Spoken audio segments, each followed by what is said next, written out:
Hello guys, आपके लिए कराए हैं इंटरेस्टिंग वीडियो। किसान आंदोलन पर सुप्रीम कोर्ट के वकील का बड़ा ऐलान। रेल रोको आंदोलन शुरू है, उस पर प्रधानमंत्री नरेंद्र मोदी ने बड़ा एक्शन लिया है, जिसको लाइव दिखाने जा रहे हैं किसान आंदोलन को। तो ध्यान से देखना है, वीडियो बहुत इंटरेस्टिंग होने वाला है। वीडियो पसंद आए तो वीडियो को लाइक कर दें और लाइक करने में कंजूसी न करें। और चैनल पर अगर पहली बार हैं तो चैनल को सब्सक्राइब करके ऑल की घंटी पर सेट कर दें, ताकि इस तरह की देश दुनिया की सारे लेटेस्ट वीडियो आपके पास तक सबसे पहले पहुंचते रहें। और कमेंट बॉक्स में अपनी राय जरूर दें। तो ले चलते हैं बिना देर किए आपको वीडियो की तरफ।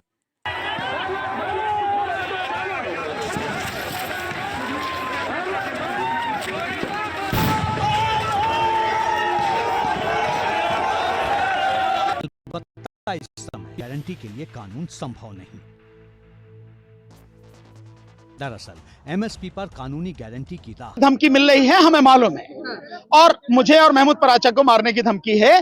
और जिस तरह से ये सब प्लान किया है उन्होंने कि भाई मुझे मरवाएं मुसलमानों के हाथों से, ताकि जो है आपस में जो एकता बनी है उस एकता को जो है खत्म किया जा सके। मुझे मालूम है, ये तो मुझे बहुत पहले भी, मैं पहले भी कहता था कि सरकार उसकी औकात नहीं है कि हमें खरीद सके, सरकार की औकात नहीं है कि हमें डरा सके, हमें धमका सके, हमें रास्ते से हटा सके। राहुल गांधी की यात्रा उनके लिए खतरा नहीं है। राहुल गांधी एक मतलब देश का 10 बार चक्कर काट दें, धरती का 10 बार चक्कर काट दें, मोदी पे कोई फर्क नहीं पड़ता। फर्क इस बात से पड़ता है कि हम ईवीएम की बात जो कर रहे हैं, और हमने ईवीएम का डेमोन्स्ट्रेशन दिखा के मोदी सरकार को पूरी तरह से इलेक्शन कमीशन को नंगा कर दिया और बता दिया कि बेईमानी कैसे होती है। उससे खतरा है, इसलिए हमको हटाना है। किस आधार पर, किस कानून के तहत, किन संवैधानिक प्रावधानों के तहत नेशनल हाईवे पर रोका जा रहा है, कीलें गाड़ी जा रही हैं, कंक्रीट की दीवारें खड़ी की जा रही हैं और बैरिकेड लगाए जा रहे हैं, भाले की तरह कीड़े गाए जाए, किस अधिकार से? किसी के बाप का राज है अकेले का क्या? जो जिस तरह से ये सारी चीजें हो रही हैं, ये एक बहुत ही जघन्य अपराध है, ये क्रिमिनल एक्ट है जो सरकार द्वारा किया जा रहा है। सर, जिसकी लाठी उसी की भैंस, ये वाला हाल चल रहा है। तो अगर यही नियम लागू हो गया और निजाम बदल गया, यानी सरकार बदल गई, तो फिर जिनके हाथ में लाठी आएगी उन्हें क्या करना चाहिए? अगर यही सारी चीजें नहीं, सरकार चलाने का यह तरीका नहीं है कि जिसके हाथ में लाठी है वही करे। सरकार चलाने का तरीका है कि संविधान के अनुसार, कानून के अनुसार आप काम करें। जो किसान आ रहे हैं, आपने उन किसानों के हाथ में कुछ ऐसा देखा है? कोई हथियार हो, कोई लाठी हो, कोई बल्लम हो, कोई भाले हो, कुछ देखा है आपने? कुछ उनकी तरफ से कोई ऐसा, कोई भी इसी तरह का कोई काम कुछ देखा है आपने? कुछ नहीं। वो केवल सरकार से अपनी बात कहने आ रहे हैं, और वो भी इसलिए कि जब किसान आंदोलन पहला खत्म हुआ था, स्थगित हुआ था, उस आंदोलन के स्थगित होते समय जो समझौता हुआ था, उसमें जो मांगे थी वो सरकार ने पूरी नहीं की और 2 साल बीत गए। सो जब सरकार ने मांगे पूरी नहीं की, 2 साल बीतने तक भी, तब किसानों को यहां आना पड़ा। यहां कोई मतलब ऐसा है कि बहुत अच्छे रहने सहने के लिए बहुत वो है, कितना आंदोलन करना कितना अपने आप में कठिन है। 13 महीने वो सड़क पर रहे, कितने बुरे हालात में रहे, बरसात में, गर्मी में, सर्दी में वो रहे, यहां अपने घर परिवार को छोड़कर रहे। और अभी भी अगर ऐसा ही उन्हें करना पड़ा तो उनका जो संघर्ष है कितना कठिन है, कोई नहीं चाहता। लेकिन जब सरकार माने नहीं तो क्या व्यक्ति क्या करेगा? इसीलिए किसान बात करने आ रहे हैं, और किसानों से बात न करके सरकार उनके रास्ते में जो ये सारे रोड़े अटका रही है, ये अपराध है। क्या लगता है सर, सरकार किसानों से डरी हुई है, इसलिए किसानों की नहीं, सरकार का जो मुखिया है वही अपने आप में बहुत कायर है, डरा हुआ है। वो सच्चाई से उसकी टांगें कांपती हैं, सवालों से वो डरता है, और किसी को कुछ देने के हक में वो नहीं है। जनता को, किसान को, मजदूर को, महिलाओं को, SC ST OBC माइनॉरिटी को, इस देश की जनता को कुछ भी देने के हक में नहीं है। वो केवल और केवल अपने यारों का घर भर रहा है, जिनकी वो चौखट को सलाम करता है, बस। इसलिए ये सारी चीजें हो रही हैं। अन्यथा होना ये चाहिए कि किसानों को बहुत सम्मान के साथ आने देना चाहिए और बैठ के बात करनी चाहिए। अगर वाकई में जब सबका साथ सबका विकास की बात करने वाला प्रधानमंत्री जो है, वो प्रधानमंत्री अगर सही तरीके से काम करता और अपने इस नारे को सही मायने में धरती पर उतारता, तो किसानों से मिलने खुद जाता, बोलता बताओ भाई क्या मांगना। वो 1000 ट्रैक्टर जो आ रहे हैं उनसे डर लगता है क्या? उनकी गड़गड़ाहट से, उनकी आवाज से मोदी की टांगे कांपती हैं क्या? क्या दिक्कत है उनसे? या उसको बदहजमी हो जाती है, या उससे देख के क्या है, उसको बुखार चढ़ जाता है कि क्या बात है? मतलब उन ट्रैक्टरों के आने से इतने लोग आ रहे हैं।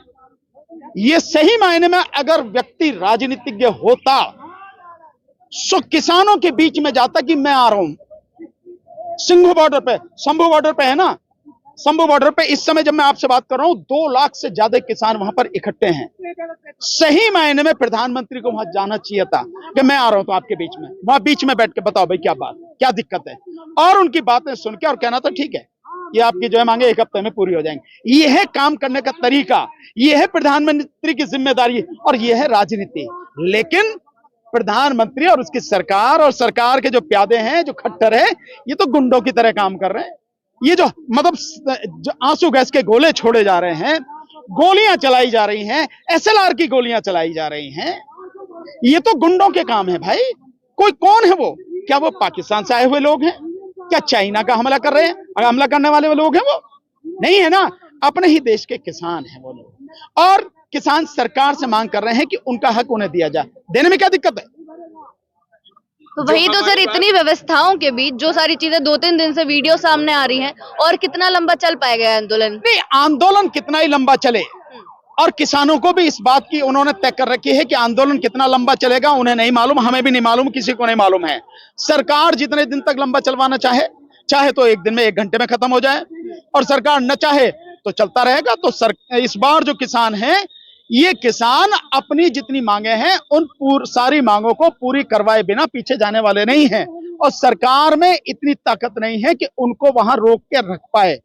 कुछ समय की बात है, आप देखना सारे जो किसान हैं दिल्ली बॉर्डर पहुंचेंगे। सर, नाक में नकेल कैसे कसी जाएगी ये बताइए? किसकी नाक में नकेल? मोदी की? सरकार या बिल्कुल सरकार की नाक में नकेल कस जाएगी। ईवीएम हट जाए तो सरकार की पूरी ही छुट्टी ही हो जाएगी। नकेल की क्या बात कर रहे हो आप? ईवीएम के हटते ही ये सरकार ताश के पत्तों की तरह बिखर जाएगी, रेत के ढेर की तरह साफ हो जाएगी, कुछ नहीं बचना है।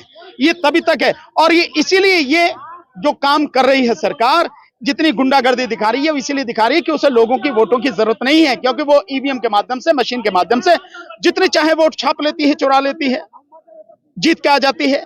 जिस दिन ये ईवीएम हट गई उस दिन सरकार घुटनों पर आ जाएगी। उस दिन किसी भी इस तरह के एक भी संगठन की कोई मांग होगी उसे पूरा करने से पीछे नहीं हटेगी सरकार। लेकिन ऐसे आंदोलन चलेंगे कैसे सर? आप लोगों की उसमें से ही सामने आ गया कि आपको ही मारने की धमकी मिल रही है। जो भी देखिए, हमें मारने की धमकी मिल रही है, हमें मालूम है, और मुझे और महमूद पराचा को मारने की धमकी है। और जिस तरह से ये सब प्लान किया है उन्होंने कि भाई मुझे मरवाएं मुसलमानों के हाथों से, ताकि जो है आपस में जो एकता बनी है उस एकता को जो है खत्म किया जा सके, मुझे मालूम है। ये तो मुझे बहुत पहले भी, मैं पहले भी कहता था कि सरकार उसकी औकात नहीं है कि हमें खरीद सके, सरकार की औकात नहीं है कि हमें डरा सके, हमें धमका सके, हमें रास्ते से हटा सके। सरकार जो सारा काम करेगी, ज्यादा से ज्यादा करेगी, हमें मारेगी। और सरकार के लिए खूनी खेल खेलना कोई बड़ी बात नहीं है, उसके लिए ये आम बात है। हत्या करना, करवाना उनके लिए आम बात है। हमें इससे चिंता नहीं है जरा भी। मेरा केवल इतना ही कहना है लोगों से कि अगर हमारी हत्या भी सरकार द्वारा करा दी जाए, सो आपस का जो भाईचारा है, जो सब लोग इकट्ठे होकर इस ईवीएम की लड़ाई को लड़ रहे हैं, ये आपस का भाईचारा खत्म नहीं होना चाहिए। सरकार के लिए यही सबसे खतरनाक स्थिति है जिससे वो घबराई हुई है अंदर तक, क्योंकि ये आंदोलन ईवीएम का हम लोगों की वजह से गांव गांव तक, गली मोहल्लों तक, घर घर तक पहुंच चुका है, और पूरे देश में ईवीएम के खिलाफ जबरदस्त उबाल है। आप देखेंगे आज की तारीख में कितने तरफ से, कितने मीडिया हाउसेस की तरफ से लगातार ये ईवीएम के खिलाफ आवाज उठ रही है। चाहे मतलब आप देखें करण थापर साहब ने जिनका इंटरव्यू लिया था देश पांडे, और आप देखें कितने ही लोग 4 PM पे लगातार चल रहा है, आप लोग लगातार दिखा रहे हैं। इतनी आवाज पहले कभी नहीं उठी थी, और किसकी वजह से उठी है? ये आवाज हम लोगों की वजह से उठी है, इतनी मजबूती के साथ, इतनी लाउड, इतनी तेज जो आवाज है तो हम लोग उसके लिए खतरा है। राहुल गांधी की यात्रा उनके लिए खतरा नहीं है। राहुल गांधी एक मतलब देश का 10 बार चक्कर काट दें, धरती का 10 बार चक्कर काट दें, मोदी पे कोई फर्क नहीं पड़ता। फर्क इस बात से पड़ता है कि हम ईवीएम की बात जो कर रहे हैं, और हमने ईवीएम का डेमोन्स्ट्रेशन दिखा के मोदी सरकार को पूरी तरह से, इलेक्शन कमीशन को नंगा कर दिया और बता दिया कि बेईमानी कैसे होती है। उससे खतरा है, इसलिए हमको हटाना है। सो हमको हटाने के लिए माना महमूद पराचा की हत्या करवाई जाएगी, तो SC ST OBC इस तरह के लोगों को देखकर उसका हल्ला सरकार ही मचाएगी कि देखो इन लोगों ने महमूद पराचा की हत्या की है, ताकि आपसी जो भाईचारा है वो खत्म हो। और इसी तरह से मेरी हत्या जो करवाने की प्लानिंग है वो मुसलमानों के माध्यम से कराने की, होंगे उन्हीं के आदमी, लेकिन मुसलमानों के माध्यम से, ताकि जो आपसी भाईचारा है ये भाईचारा टूटे, इससे खतरा है। ये आप क्या आंदोलन धीमा पड़ जाएगा? आंदोलन बटेगा नहीं, आंदोलन रुकेगा नहीं, आंदोलन कमजोर नहीं होगा, बल्कि अब ये आंदोलन और भी ज्यादा तेज होगा, पूरी ताकत से होगा। और अगर हमारी हत्या कराई जाती है तो इस देश की जनता जवाब देगी, सरकार को पूरी तरह से जवाब देगी। आवाज तो उठाई जा रही है, लेकिन ये आवाज कानों तक क्यों नहीं पहुंच पा रही? नहीं, खूब कानों तक पूछ रही है। अगर कानों तक नहीं पहुंचती तो हमारी हत्या की साजिश नहीं रची जाती। कानों तक पहुंच रही है और इतनी तेज पहुंच रही है कि उनके कानों में बाकायदा हमारी आवाज के नक्काड़े बज रहे हैं। इसलिए उनका यह है कि भाई ये आवाज बंद हो किसी तरह से, उसलिए हमको मारने की साजिश की जा रही है। इसमें क्या शक है? तो सर ये आप कैसे कह सकते हैं कि मुसलमानों और दलितों द्वारा जो है मारने की साजिश? हमें मालूम है, पूरी प्लानिंग है, हमें मालूम है। तभी ये सारी बात आपके सामने क्यों आई है? अब से पहले तो कभी नहीं आई।